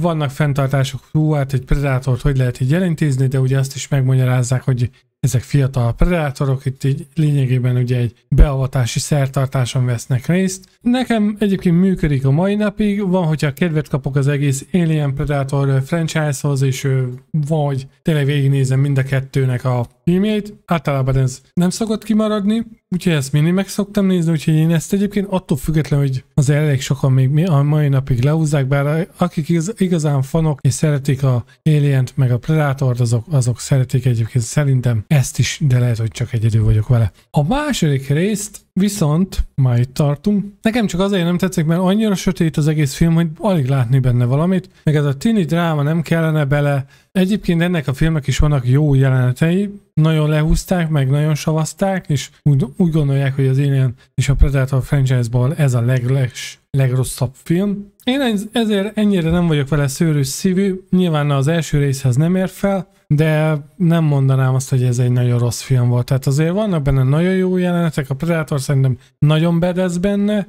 meg valamilyen szinten Predalient is nagyon jól megcsinálták. Amúgy vannak jó jelenetei, meg persze teljesen sok rossz jelenete is van. Úgyhogy emiatt nálam azért egy sima okés kategóriát ezen megérdemel. Pillangó hatást. Azt nagyon sokan szeretik, meg azt mondják, hogy ez egy nagyon jó film. Nekem annyira nem jött át, Ashton Kutcher amúgy se a kedvencem, úgyhogy én ezt szimplán a nem tetszett kategóriába húzom be. Nem rossz film, csak nekem nem tetszett. Én a Robot. Will Smithnek a filmjeit szeretem. Tehát kevés olyan film van, amit nem néztem meg tőle, és tehát nekem az jelenléte azért az úgy pozitívumot magának a filmnek is. Nincs ez másképp se az Én a robottal kapcsolatban se. Szerintem egyik kedvenc robotos filmem, ugye itt az Asimov törvényeket elég erőteljesen szemléltetik is benne. Kellemes kis akciófilm, mondani valóval, az AI-tól való félelem most az nagyon aktuális lenne, most szerintem még nagyobbat ütne ez a film. Nem is tudom, hogy terveztek-e hozzá folytatást, szerintem nem. Nem is tudom, hogy mit hoztak volna ki belőle, de az biztos, hogy most nagyon aktuális lenne, úgyhogy én ezt simán az ajánlott kategóriába behúznám. Már megtalálom. Igen, köszönöm. A következő film az Sziget. Evan McGregor, Obi-Wan Kenobi, meg ugye a Fekete Özvegy, Scarlett Johanssonnal a főszerepben. Környezet miatt skifi, de a mondani való meg úgy a többi miatt inkább egy nagyon-nagyon pici, drámát mondjuk annyira nem mondanám, inkább akció és thriller inkább kategorizálja be jobban. Ugye a skifi az inkább a környezet, ugye röviden tömören arról szól a film, hogy ugye klónozzák ezeket az embereket, ők ugye kezdetben nem is tudnak róla. Lényegében kiderül az, hogy vannak ilyen gazdag emberek, akiknek vannak klónjaik, hogyha esetleg valamilyen betegség éri őket, bármilyen betegség, akkor szervált ültetésre ott van a donor, vagy bármivel kapcsolatban is ott van a donor. Ugye Evan McGregor karaktere valamilyen szinten rájön erre, ki akar onnan szabadulni, és ugye megkezdődik az üldözés, és akkor itt is felvetnek morális kérdéseket, hogy oké, klón, de hogy emberszámba lehet-e őket venni, stb. Tehát amúgy ez egy jó kis akciófilm, kicsit elgondolkodható, tényleg akkoriban a 2000-től 2010-ig azért elég erősen benne volt a köztudatban ez a klónozás, elég sok film is megjelent egyébként a klónozásról, úgyhogy szerintem egy tök okés film, én ajánlom. Az ember gyermeke, hát én ebből szerintem csak jeleneteket láttam, úgyhogy én ezt nem merem kijelenteni, hogy én ezt a filmet láttam, mert szerintem nem láttam. De majd egyszer eljutok ráig, akkor megnézem. Szintén a következő film az ugyanez, pedig mondják, hogy nagyon klasszikus, meg nem láttad, akkor rohadjál meg konkrétan, hogy mennyire jó film, ugye a tökéletes trükk. De én ezt nem láttam még, ezt a filmet. Valamilyen úton, módon engem ez mindig elkerült, pedig Hugh Jackman meg Christian Bale-t egyébként kedvelem. Úgyhogy most ezt szépen belerakom a listába, és majd pótolni fogom. Legenda vagyok, Will Smith-szel a főszerepben. Szerintem ez a film is addig a pontig nagyon jól működött, mert még nem találkozott a nővel, és akkor ebből nagyon jó kis vicces posztok is raktak ki, hogy amint találkozott egy nővel, utána a végén meghal, addig meg milyen jól el van a kutyával. Hát, lehet benne igazság. Szerintem egy jó kis film, nem egy kiemelkedő alkotás egyértelműen, de úgy a sztori, meg úgy az egész megvalósítás nekem egyébként tetszett. Mondom, addig a pontig, amíg ténylegesen az volt, hogy ő az egyedüli túlélő, azt szerintem addig nagyon jól működött, nagyon jó atmoszférát, hangulatot adott az egész filmnek. Ahogy ezt felrebbent úgymond a dolog benne, hogy igazából nem ő az egyedül túlélő. Szerintem onnantól egy kicsit a film minősége így lecsökken, de én azt tudom ajánlani, hogy tényleg egy ajánlott kategória, már csak Will Smith miatt is egyébként, mert ő azért ott van a szeren. A Man from Earth, ez a őslakos címen ismerhetitek esetleg, én legalábbis úgy ismerem. Ez nem egy akciófilm, abszolút nem akciófilm. Miért skifi? Mert a témáját tekintve az. Röviden tömören igazából ez az egész film egy szobában játszódik, ahol beszélgetnek barátok. És az egyik karakternek az úgymond ő miatta van ez az a kis összegyűlés, mert ő rendez ilyen kis búcsú bulit, beszélgetés, társalgást, mert ő el fog költözni, és akkor igazából ott bevallja nekik, hogy ő igazából már egy több ezer éves ember, aki már konkrétan az ős idők óta itt van. És ugye beszélgetnek, de elsőre unalmasnak tűnhet ez a film, mert amúgy tényleg nem egy pörgős látványos, igazából csak a mondani valója miatt, tehát ugye ez a társaság folyamatosan próbálja őt megkérdőjelezni, hogy jó, de hogyha ilyen régóta élsz, akkor miért nincs egy kovaköved, vagy valami, és akkor ott mondja is, hogy hát te megtartanál egy tollat mondjuk 1000 év múlva is, tehát olyan nagyon jól reflektál minden válaszra, és egyszerűen már a végére te se tudod eldönteni, hogy amúgy kamuzik-e, vagy igazat mond. Ebből a szempontból már csak a témáját tekintve is, meg a stílusát tekintve én nagyon erősen tudom ajánlani egyébként ezt a filmet, mert tehát, hogyha tényleg nem arra vágysz, hogy most itt pörgés, látvány, meg akcióorgia legyen, hanem egy ilyen elgondolkodtatós skifi, mert ugye emiatt tartom igazából a skifinek, akkor viszont egy nagyon jó filmről beszélünk. Ennek is lett egy folytatása, de hagyjuk is, mert az olyan, mint hogyha tényleg ez a rókabőr lehúzás, úgyhogy az említésre sem méltó számomra legalábbis. Van a köd, ugye ebből is van több verzió, van a kalózos, a 82-es, meg ugye van a Mist, ugye az első az inkább horror. Ez is inkább horror, de ugye a környezet miatt szintén skifi, ugye az első Punisher, nem is az első, bocsánat, második Punisher szereplő, Tamás Jane játszik benne. Szerintem ez tipikusan ez a bezártságos, ugye el kell barikádozni magunkat a szörnyek elől, és ugye ott is kialakul egyfajta kis közösség, amiben elkezdenek egymás ellen úgymond harcolni, és ugye kialakul egy ilyen vallási fanatizmus is benne. Szóval itt egyébként van minden száltól a skifig, meg egy kis thrillerig van itt minden, és a végén a csavar, az meg az nagyon ütött. Tehát ez nem ár. És nem úgy, hogy felidegesíted magad, hanem ez tényleg ilyen ledöbbentő egyébként a csavar a végén. Szerintem amúgy az zseniális, hogy megtekerték a végére a sztorit, úgyhogy én ezt simán tudom ajánlani. Nem lesz ez se a kedvencem, de szerintem lehet újra nézni bőven. Sunshine, napfény. Hát ugye röviden sztori arról szól, hogy a nap elkezdő kihújni valami oknál fogva, és akkor azt találják ki, hogy na, majd jó sok atombombával begyújtják újra a napot, érted? Nekik is fált a tűzre. Hogy most ez mennyire lehet valid megoldás, mennyire nem. Nem tudom, amúgy nem rossz, tehát látványosnak látványos. Lehet, hogy ezt is inkább a paranoid kategóriába kellett volna belerakni, mert inkább itt is arról szól, hogy egymás ellen ott baromkodnak igazából, meg ugye a legvégén ugye, hogy gyújtsák be a napot. Látványosnak látványos, Amerika kapitány játszik benne, úgyhogy egyébként nem egy rossz film, de nálam annyira nem is váltotta meg a világot, úgyhogy de egy jó kis, tehát a látvány miatt egy jó kis skifiről van szó egyébként. A 9-es körzet, vagy District 9, nagyon sokan mondják, hogy jó lenne már ennek egy folytatás, mert hogy érdekesen van vége, mondjuk ezzel egyet tudok érteni. Ez egy olyan film, ami engem már szinte felbaszott nagyon sokszor, és azért, mert ugye itt egy idegen civilizációt, vagy egy csoportja próbál beilleszkedni az emberek között. Viszonylag egyébként normálisan próbálnak ugyanúgy dolgozni, élni, tehát ők igazából csak túl élni szeretnének. És itt is kijön az, hogy az emberek mennyire mocsok szemétláda, és ugye baszogatják őket, kísérleteznek rajtuk. Én konkrétan itt ezeket a lényeket nagyon-nagyon sajnáltam, és nagyon mocsok módon bánnak velük, és azt hiszem a végére el is tudják hagyni a földet, már régen láttam amúgy, de hangulatában meg úgy tényleg ebben a szempontból engem nagyon nyomasztott. Én nagyon sajnáltam ebbe a földön kívülieket, mert itt nagyon kapták a savat amúgy izomba, és hogy tényleg az emberek mennyire egy álnok, kizsákmányoló rohadékok, az tökéletesen bemutatja egyébként ez a film, úgyhogy emiatt nekem az ajánlott kategóriába csúszik. Hogy lesz ebből folytatás bármikor is, nem hiszem, ha eddig nem volt, akkor hát mondjuk jó, volt olyan, amikor 20 év után lett folytatás, de nem tudom, hogy kell-e már akkor ez. Ez akkor lett volna jó, hogyha azonnal utána jön egy pár éven belül, nem 20-25 év múlva, de ha esetleg mégis kéne, akkor biztos meg fogom nézni szerintem. Knowing, azaz a képlet, ez is csak azért van a skifi kategóriában, főleg a vége miatt, mert ott ül ki igazából, hogy ez nyugodtan bele lehet sorolni a skifi műfajába. Nicolas Cage-el a főszerepben, ugye találnak egy ilyen úgymond koordinátás papírt, mondjuk úgy, és amin megvan egyébként minden jósol, vagy mikor lesznek ilyen katasztrófák, stb. És ugye a végén is kiderül, hogy ezt egyébként kik hagyták itt, miért, úgyhogy a vége is elég nagyot fordul, és hát nem mondom el, hogy mi a vége egyértelműen, mert hogyha nem láttad, akkor nem akarom elspoilerezni. Nagyon érdekesen építi fel a sztorit amúgy szerintem, és mondom, a vége csavar miatt, mert még jobban üt, úgyhogy ezt is szintén be tudnám rakni az ajánlott kategóriába. A Moon.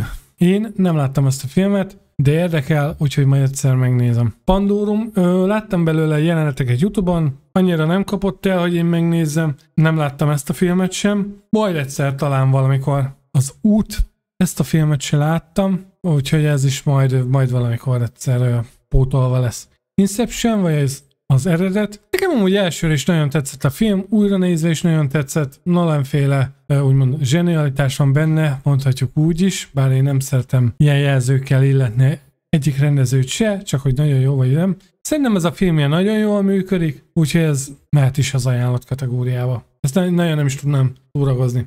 Ugye visszatérve megint a Predatorokra, a Predators, ezt ugye egy magyar rendező, Nimrod, Antal Nimrod, de mindegy, annyira ebbe mindig belekeverek, hogy most hogy hívják. Lehúzzák ezt a filmet, szerintem úgy nem lett rossz. Nyilván Adrien Brodynak a karakter engem az elejétől fogva nagyon irritál, még azt mondom, hogy majdnem hogy teljesen a végéig. Egyszerűen nem tudta magát megkedveltetni velem, magammal, de maga a film szerintem egyébként nem volt rossz. Egy sima okés kategóriába belefér. Ezzel szemben a The Predator, ami itt van, ugye amit Shane Black írt és rendezett, ugye aki a legelső részben a Hawkins játszotta. Még azt mondom, hogy az első, ahogy sok filmnél mondom, hogy az első pár fél óra még egész jól működik, de annyira gagyi humor, hülye humorba megy át, mint amit ő az első részben, ott a Predator első részében ott letol konkrétan ez itt visszaköszön, hogy nagyon sokat rontotta az összképen, bele kellett rakni a fogyatékos kisfiút is, nem tudom, hogy úgy egyértelműen vannak nagyon jó pillanatai, meg ez nem mondom azt, hogy bűnrossz film, de meg azt sem tudom mondani, hogy ténylegesen nem tetszett, mert egyébként moziban úgy jó volt, de hát, jaj. Hát nehéz egyébként a döntés, mert lehet genyó leszek, főleg a végével, ezzel a Transformers-es Predatorral, hogy meg ezt megmerte Shane Black játszani, emiatt megkapja tőlem azt, hogy ez nem tetszett. Meg ez a flagma a főszereplő se jött, tehát egyébként jobban belegondolok, hogy is tetszett a film. Jó, próbálok egy kicsit lágyszívűbb lenni. Tron örökség. Én ezt egyszer láttam, nem mondom látványos volt, de annyira nem jött át nekem a film, úgyhogy ez szimplán csak nem tetszett. Az In Time, ugye a lopott idő, ugye a koncepciója egyébként nekem nagyon tetszett, hogy valamilyen szinten feltalálták a halhatatlanságot, azt hiszem ez erre szól a film, és ugye mindenkinek úgymond korlátozzák az idejét. Itt már nem a pénz a fizetőeszköz, hanem az idő, és ugye ebből is van időmilliárdos, meg ilyenek vannak benne, egyébként nekem a koncepció nagyon tetszik, és ezért is soroltam be a sci-fi kategóriába. Szerintem ez egy teljesen jó film, és jól is sikerült, úgyhogy megy is az ajánlatba. Timberlake is itt egész jót alakít egyébként. Mondjuk az tök vicces, amikor egy 20 éves csajszi az anyukája, de persze így a sztorit figyelembe véve egyébként nem ördögtől való a dolog. Majmok bolygója, ez a legelső úgymond új Majmok bolygója, mert már ebből is van ugye több folytatás. Elkezdtem nézni, még azt mondom, hogy még ez a koncepció, hogy bemutatják, hogy a majmok lázadása hogyan történt, még ez mondhatni működött is nálam, viszont nem tudom rámondani annyira, hogy jó film, úgyhogy inkább az okés kategória. A többi Majmok bolygója filmet meg csak ilyen itt-ott láttam, azt nem nevezném úgy, hogy én ezeket végignéztem, úgyhogy én behúznám a nem láttam kategóriába, és szerintem a legújabbat se láttam, azt nem a királyságosat, azt elkezdtem, de nem is éreztem a késztetést, hogy én ezt végig akarom nézni. Forráskód, ez is egy kicsit ilyen időhurkos film lényegében, a végén ugye ebből is van egy jó kis csavar, amúgy tetszett, úgyhogy ez is szintén Jake Gyllenhaal a főszerepe, ugye ez is megy az ajánlat kategóriába. A vége itt is van egy csavar az egész sztoriba, ugye végig azt hiszi az ember, hogy igazából az időt éri újra, aztán a végén ezt szépen meg is magyarázzák is. Amúgy hát kicsit olyan thriller akció, de ugye a környezet miatt szintén a sci-fi kategóriába lehet ezt a filmet is sorolni. Super 8. Én először azt hittem, hogy ez a film olyasmi lesz, mint az E.T.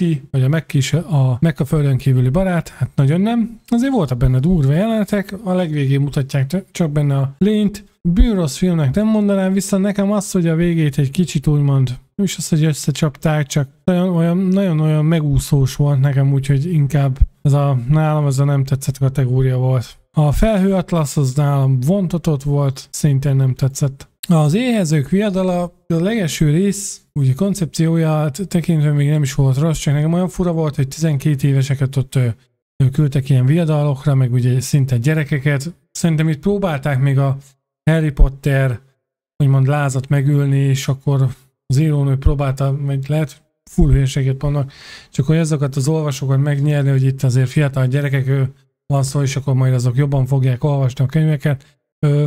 Szerintem én mind a 3 részét egyébként láttam, én nem érzem a szükségét annak, hogy én azt bármikor is újra nézzem.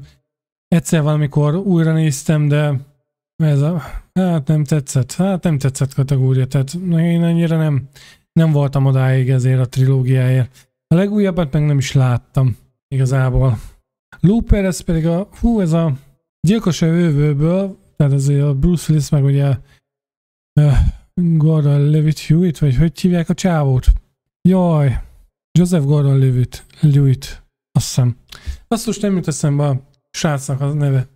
Nem volt egyébként rossz, egyértelműen nálam nem kiemelkedő, úgyhogy egy erős oké kategóriát megüti nálam ez a film. Prometheus. Ugye ez inkább azt mondják, hogy nem Alien, de mégis Alien. Ugye itt annyira nem fókuszál az alienekre, Alien, de hanem ott kicsit ilyen eredet sztoriba próbáltak itt menni. Elsőre nekem nem tetszett, mert ugye én nagyon ragaszkodtam az Alien franchise-hoz, de miután úgy néztem meg, hogy azt egy picit elengedtem, és egy önálló skifiként próbáltam értelmezni, bár nehéz volt egyébként, sokkal jobban tetszett. Én ezt a filmet egyébként tényleg úgy működött volna a legjobban, ha totálisan egy olyan Ridley Scott-féle filmről beszélünk, ami nem kötődik semmilyen formában az Alien franchise-hoz. Akkor szerintem sokak szemébe is sokkal jobban működött volna, így az én szemembe is, viszont az évek során az egy kicsit felértékelődött bennem, nekem sokkal jobban tetszett, úgyhogy ez simán az oké kategóriát megüti nálam. Elysium, zárt világ, ez is egy kicsit ugye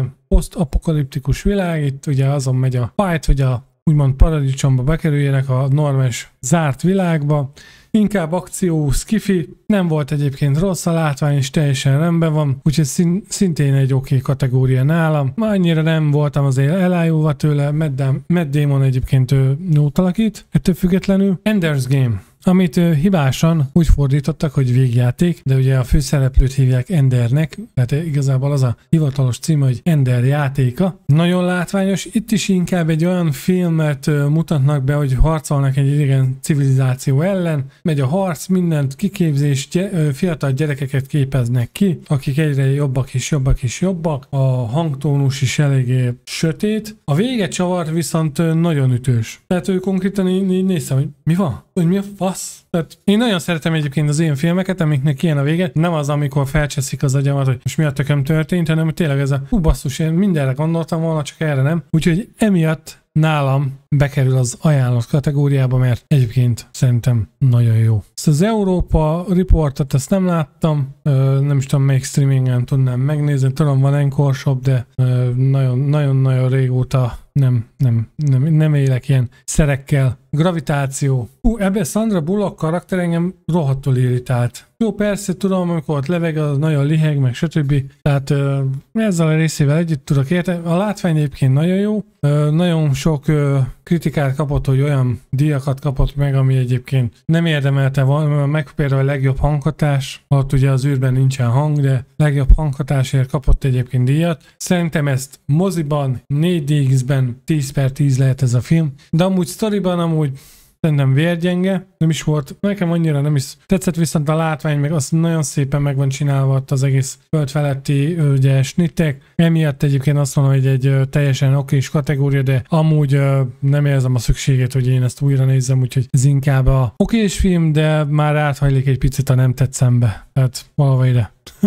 A Her, ezt nem láttam. Itt valami olyasmiről van szó, hogy ilyen mesterséges nőket hoznak létre, és akkor ott szórakozik velük a csávó, nem tudom, tehát annyira csak így röviden leolvastam a sztoriát. Nem éreztem még szükségét, hogy annyira meg akarjam nézni, úgyhogy én még nem láttam ezt a filmet egyelőre, de még késik nem múlik. Oblivion, vagyis a felejtés, újabb Tom Cruise-os film, pozitívan álltam hozzá, egyébként nem rossz, kicsit posztapokaliptikus, egész jó látványvilággal, annyira nem egy nagy akciódús, inkább tényleg a hangulata az, ami szerintem itt is eladja a filmet. Nem mondom azt, hogy életem filmje, életem skifi lenne, vagy hogy ezt bármikor újra akarnám nézni, de hogyha tényleg ilyen Tom Cruise-os skifit akarnám megnézni, akkor ez biztos, hogy beletartozna, a külön vélemény is beletartozna, meg ugye a holnap határa is beletartozna, úgyhogy ezt szimplán a oké kategóriába szintén behúznám. Tehát nem rossz, de nem is jó. Snowpiercer, ezt a vonatosat, ezt én nem láttam amúgy. De úgy nagyjából tudom, hogy miről szól, de nem láttam még ezt a filmet. Ugye van ez a beavatott sorozat, nem tudom, megint egy kicsit olyan éhezők viadala feelingje van, ugye tudom, teljesen másról szól itt a dolog, de párom ő nagyon szereti, ő végignézte az összeset, valamilyen szinten én is végig szenvedtem vele, de már meg nem tudnám mondani a jelenetek belőle, hogy melyikből hogy van, úgyhogy nekem a szimplán nem tetszett kategóriába tudnám ezt belesorolni, és nem tudom, a többi részét beleraktam, igen, beleraktam. Nem, egyszerűen nem tudom már, hogy miről is szól, annyira nem is ragadt meg bennem, meg nem tudom, hogy egyáltalán befejezték-e, amúgy.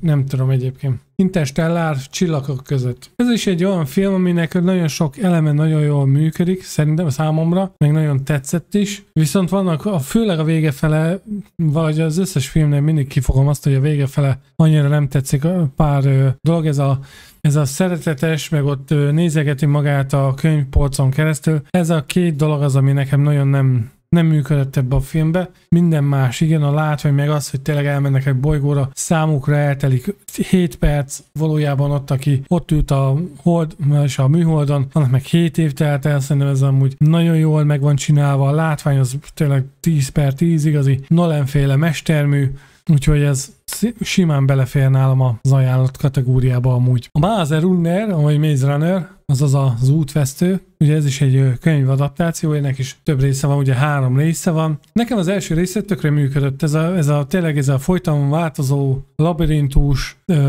kicsit horrorisztikusabb elemek, ez nyomasztó hangulat, posztapokaliptikus világ, kik hozták ezt létre, miért hozták ezt létre, ugye ezeket a kérdéseket ugye felteszi a film. Szerintem izgalmas volt, meg olyan érdekes is volt, úgyhogy én nálam ez az első rész, ez abszolút ajánlott kategória. Ezzel szemben a folytatások nem. Ugye mivel az első rész az nagyon tetszett nekünk, páromnak is, meg nekem is, úgy voltunk vele, hogy akkor ez megérdemli azt, hogy moziba elmenjünk megnézni. Hát el is mentünk, és egyébként én abban a szempontból csalódtam már ugye az első rész valamilyen szinten a végén is, csak ugye még ott annyira nem magyarázták meg, hogy ezt az egész, hát most nem akarok nagyon spoilerezni, de nagyon úgy lerombolják az egész misztikumot, amit szépen felépítenek az első részben, úgyhogy nálam a második, a folytatások nagyon nem tetszettek, és már teljesen más irányt vett a sztori is, meg ugye a hangulat is, úgyhogy nálam ez hát kimerem mondani ezt, hogy ez már nálam a nem tetszett kategória volt. Tehát nem is nagyon emlékszek már egyébként olyan jelenetekre, amire azt mondom, hogy ez rohadt jó volt. Még az első részben azért tényleg elég olyan sok jelenet volt, ami nagyon jól működött szerintem. Ex Machina, ez ugye mostanában főleg ugye aktuális ugye az AI miatt, ugye itt ez is inkább egy ilyen filozófikus, kicsit thrillerbe már átmenő, nem sok szereplőkkel operáló film. Hangulata szerintem nagyon jó, nagyon érdekes kérdéseket boncolgat azáltal, hogy mitől ember az ember. Egyáltalán ezt már mondjuk sok film kivesézte már, de úgy valahogy működik nálam egyébként ez a film. A hangulata, szintén itt is a hangulata az, ami nagyon üt, és a végében itt is van egy jó kis csavar, úgyhogy ezt a filmet is simán tudnám javasolni. És úgy közben nézem itt, hogy egyébként van még egy éhezők viadala, nem tudom mennyi van már ebből. Ugye ez szintén is, itt is átmegy a nem tetszett kategória. Azt tudom már egy Mockingjay Part 1, Part 2, vagy Part 2, azt tudja már egyébként, is érdekel. Mars mentőakció, én ezt a filmet nem láttam. Mondják, hogy amúgy nem rossz, de még nem láttam, ugye Matt Damon a főszerepben, úgyhogy ez most egyelőre nem láttam, kategóriába esik be. Az Arrival, ugye ez az érkezés, nem összekeverendő a Charlie Sheen-es féle Arrival-lel. Ugye Amy Adams és Jeremy Renner játszik benne. Nekem a hangulata nagyon tetszett ennek a filmnek, ugye, hogy itt hogy inkább a matematikával próbáltak, azt hiszem a matematikával próbáltak kommunikálni, nem nagyon derül ki, hogy most mit akarnak itt ezek a lények. Itt is emiatt a sztori szempontjából skifi, de nagyon-nagyon erős drámába is átmegy a dolog. A hangulata egyébként nem rossz, viszont nagyon vontatott, számomra legalábbis az volt. Úgyhogy hát rossznak semmiféleképpen nem mondanám. Hát, hogyha nagyon szereted az ilyen nagyon vontatott filmeket, akkor azt mondom, hogy ajánlanám, mert nézd meg, mert a hangulata tényleg egyébként az nagyon ott van, de nálam inkább egy erős oké kategória volt. Na. Ismételten visszatérve az Alienhez. Kicsit ennél a filmnél úgy éreztem, hogy a Prometheus-t próbálták egy picit kijavítani azáltal, hogy most már ténylegesen utalgatnak az Alien franchise-ra. Nagyon lehúzzák egyébként ezt a filmet, sokaknak nagyon nem tetszik. Azt nézem, hogy tényleg a látvány az nagyon rendben van, csak úgy az egész kivitelezés tényleg ez ilyen kicsit olyan tűzoltásnak tűnik így a Prometheus után, mert ugye az első részben ugye a Prometheusban azért annyira nincs erősen kimondva azt, hogy ez hozzátartozik az univerzumhoz, persze a legvégén azért kiderül, hogy de valami valamilyen úton, módon. Mégis működött ez a film, nem tudom rámondani azt, hogy teljes mértékben nem tetszett, mert amúgy meg mint Alien film egyébként nem rossz. Tehát mondják, hogy dolgok köze nincs a régi Alienekhez, ugyanúgy van benne egy idegen, tehát nyilván a régiekben azért megvolt ez a nyomasztó hangulat. Itt inkább egy erős skifi volt. Itt abban a szempontból nem is voltak ilyen visszautalások az eredeti szériára, ugye ezek a retro-futurisztikus dolgok, mint a legújabb Alienben, a Romulusban, arra majd mindjárt később, vagy akár most az Alien Earthben. Szerintem azok sokkal jobban reflektálnak a klasszikus Alien univerzumra. Ez abszolút nem, úgyhogy ilyen téren szerintem egyébként nem lett tényleg egy jó film, de nem tudom viszont utálni se, és azt se tudom mondani, hogy nem tetszett, mert az egyébként meg, hogyha úgy kedvet kapok, akkor egyébként szívesen megnézem, úgyhogy egy erős, okés kategóriát kap nálam. Life. Itt ugye Jake Gyllenhaal, ugye Ryan Reynolds játszik benne, meg valaki játszik benne, de most nem jut eszembe a neve. Ez is egyébként egy jó kis film. Azt tetszett igazából, hogy egy ilyen kis organizmus találnak, aki kb. Ekkora, és hogy az milyen veszélyessé válik, hogy mennyire veszélyes már csak attól is, hogy nem tudják egyszerűen elpusztítani, tehát ott próbálják lángszóróval mindennel, és hogy mennyire hatalmába keríti ezt az egész űrállomást, mert ugye ők azon vannak, tehát ez nem a távoli jövőbe játszódik, és egyébként vannak elég erős horrorisztikus jelenetek benne. Én ezt a filmet szintén úgy néztem, hogy hát kíváncsi vagyok, hogy mi lesz belőle, de totálisan lekötött, úgyhogy ez elég erősen megy is az ajánlat kategóriába, és a vége is itt is egész érdekesen van vége egyébként. Még rebesgették azt is, hogy a Venomnak ez lesz az úgymond ilyen előzmény filmje, de mindegy, ez csak ilyen pletyka volt, meg ilyen fanfiction, úgyhogy hál' Istennek el is engedték, hogy én nem is bánom. Ezt az Annihilation-t, ezt a hogy hívják a Padmé csajt? Jaj, nem fog eszembe jutni a neve, pedig itt van a nyelvem hegyén. Mindegy, Padmé játszik benne, ugye? Nem jut eszembe a neve. Basszus, de utálom ezt. Ezt a filmet egyébként nem láttam már egy jó ideje, koketálok vele, hogy majd valamikor ráveszem magam és megnézem. Nem tudom, tehát hogy nagyjából olvastam, azt írták, hogy amúgy nem rossz, komolyan mondom, kap egy esélyt. Madarak a dobozban, ez is inkább ilyen megszállós film, de túl sok megszállós filmet raktam be, aztán azért nem akartam már annyira itt is belerakni ilyen filmeket. Amúgy nem volt rossz, szerintem a koncepcióját nagyon tetszett, hogyha ránéztél arra valamire, akkor begolyósodtál, meg minden. Úgyhogy ilyen téren egyébként nem volt rossz, egy ugye sima Netflixes film, tehát nem kell azért csodákat várni tőle, szerintem egyébként működött. Én egyébként tudnám ajánlani, mert ugye a koncepcióját tekintve meg a hangulatot szerintem egyébként nem volt az rossz. És azt látom még egyszer, bocsánat, mindjárt eltüntetem, bekerült ide a Quiet Place, azt ki is szedtem szépen. Na, a következő film, az számomra egy nagyon-nagyon kellemes csalódás volt, olyan szinten, hogy ez a film is nálam úgy indult, hogy elindítottam valamit, hogy legyen mire elaludnom. De már az első 10-15 percben már annyira berántott a film, hogy ez engem érdekel. És ő teljesen végig le is köti az ember figyelmét, szerintem meg nagyon jók a kameramozgások benne, röviden tömören arról szól, hogy a csávókám az lebénul, ugye mert megtámadják, jól meg is kalapálják, és kap egy ilyen kis chippet, amitől újra tud járni, tehát ő ugye nyaktól lefele lebénult. Újra tud járni ettől a chiptől, de a chipben van egy ilyen mesterséges intelligencia, a STEM. És lényegében, hogyha engedélyt ad rá, akkor át tudja venni a teste felett az irányítást. Ez egy kicsit olyan John Wick-szerű egyébként a film, vannak legalábbis olyan jelenetek benne, amikor ugye STEM irányít, akkor konkrétan a rossz fiúkat elég gyorsan elintézi. Úgyhogy egyébként akciófilmben egész jó, koreográfia nagyon jó, és a hangulata is nagyon jó, tehát a nyomasztó. Ennek is elég sok filmre mondom itt a skifi szempontjából nyomasztó, úgy látszik, hogy ez működik a skifi filmeknél, úgyhogy, de én nagyon erősen ajánlom egyébként ezt a filmet, mert a vége ennek is nagyon nagy csavar van a végén. Szerintem jó. Ha egyszer csinálnak folytatást, fogalmam nincs, hogy lehetne egyébként, de hogy lehetne is lehetne. De mindegy, ez elég erősen ajánlott. Upgrade javított verzió, azt hiszem Netflixen is fenn van, meg az HBO Maxon is fenn van. Alita a harc angyala. Én amikor trailereket láttam, annyira nem tetszett ez az anime fejű csaj, mondom, ez hülyeség, engem nem érdekel. Én, bocsánat, nem szeretem annyira az animéket, van egy-kettő, amit megnézek, de én úgy álltam hozzá, hogy engem annyira nem. Aztán ugye mégiscsak elkezdtem nézni, és egyébként tökre lekötött, meg tökre tetszik nekem ez a cyberpunkos világ, úgyhogy elég gyorsan mégis kedveltettem magát velem, és azt hiszem 19-es ez a film is, azóta is vár mindenki erre a folytatásra, köztük én is, mert olyan szinten nyitva hagyták, hogy hogy annyira nyitva hagyták, hogy már az összes ilyen hova tanulja darástól elkezdve mindenkibe megy az ajtón, csak a folytatás nem. Úgyhogy én ezt egy elég erős ajánlott kategóriába raknám, és bízom benne, hogy egyszer megkapjuk a folytatást, mert tényleg szerintem egy látványos, nagyon jó skifi egyébként. Color Out of Space, nem is tudom ennek mi volt a magyar címe, ezt még a Netflixen láttam, hogy fenn van, még nem jutottam el odáig, hogy megnézzem. Nicolas Cage főszereplője, az a baj, hogy mióta Nicolas Cage minden szart elvállal, már nem garancia a neve arra, hogy jó film legyen. Ellenben azzal, hogy egyébként meg néha vannak jó filmjei amúgy. A következő filmet, ezt szintén nem láttam még, ezt a Sputnik, az valami orosz skifi egyébként. Hozzáteszem egyébként, hogy az orosz skifik is egész jók, vannak köztük jók egyébként, de ezt még nem láttam. Na, a következő film én szerintem több embernek nem tetszik, mint akinek tetszik. Nolannek úgymond szerintem most azt hiszem ez a legutolsó filmje, mert most majd az Odyssey lesz most a legújabb azóta. Hát én elkezdtem nézni ezt a filmet, de rohadt, én tudom, hülye vagyok, én vagyok a seggfej, de rohadtul nem értettem ezt a filmet.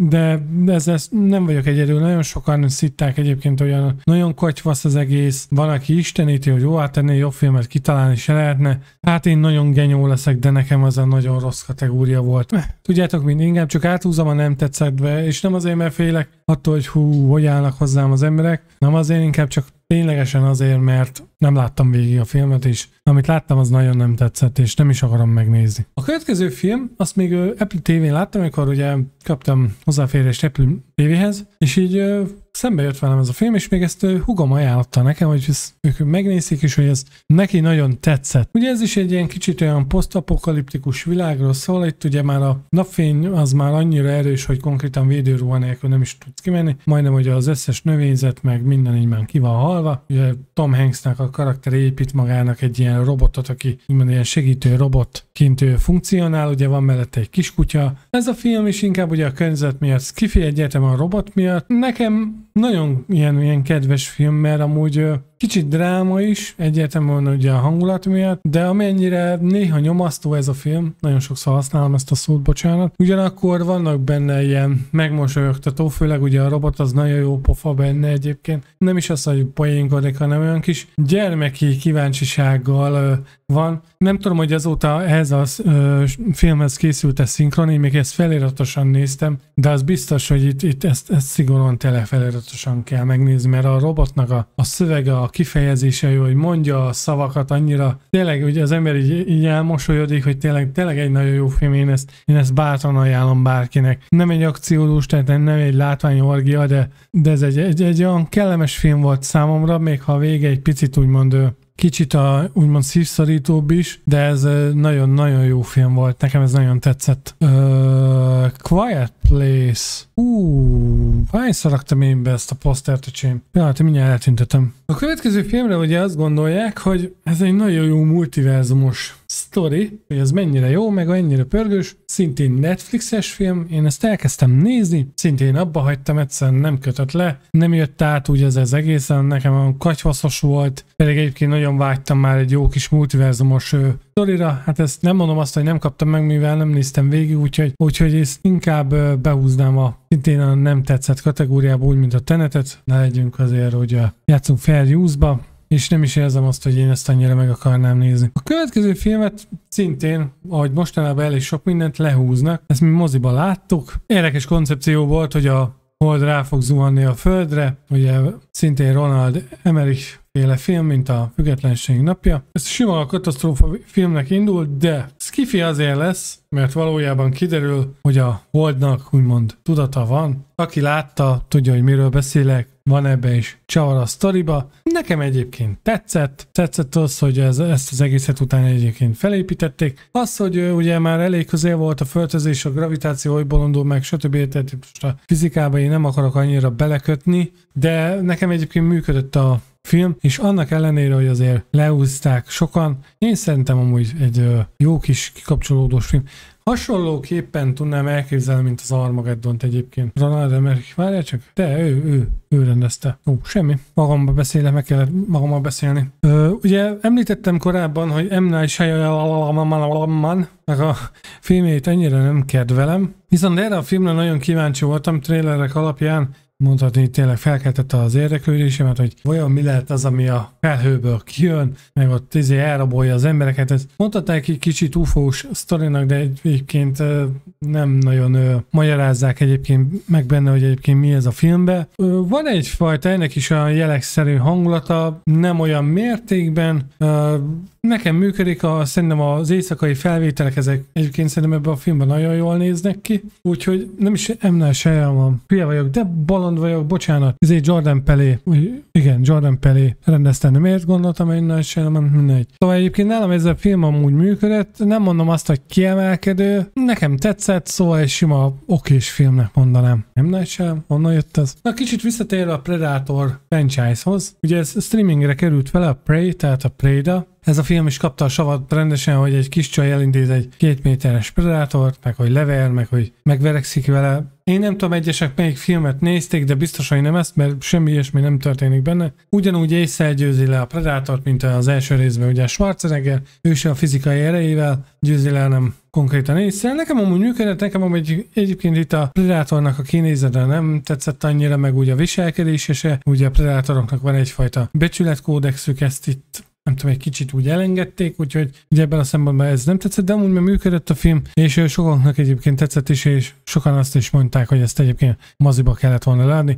Nekem ez a film például sokkal jobban tetszett, mint a 18-as Predator, úgyhogy én ezt már csak azért is az ajánlott kategóriába simán beleraknám amúgy. Creator-t, az alkotót, ezt nem láttam, terve van ez is véve, hogy majd megnézem. Egyszer nem mutattam el odáig, hogy ezt a filmet meglessem, vagy utána meg el is felejtkeztem róla, szóval tudjátok, hogy van ez. Úgyhogy ez egyelőre a nem láttam kategóriát erősíti, egyelőre. Hát a Rebel Moon, Zack Snyder. Én a mai napig vallom, hogy ez a csávó, ez nem jó rendező. Vizualitáshoz van érzéke, mert azért ugye a vizualitás az, meg neki mániája a sötét szín, az indokolatlan lassítás, az, hogy konkrétan elfingom magam, az is be van lassítva. Az első részét azt elkezdtem nézni, de nem tetszett, nem tudom rámondani, hogy nagyon rossz, mert még arra sem méltottam egyébként, hogy végignézzem, de nagyon lehúzzák, úgyhogy nem is kaptam kedvet a második részhez se, pláne úgyhogy az első részt meg sem néztem, úgyhogy ez nálam offos ez a film, és kb. Ennyi. Na, újabb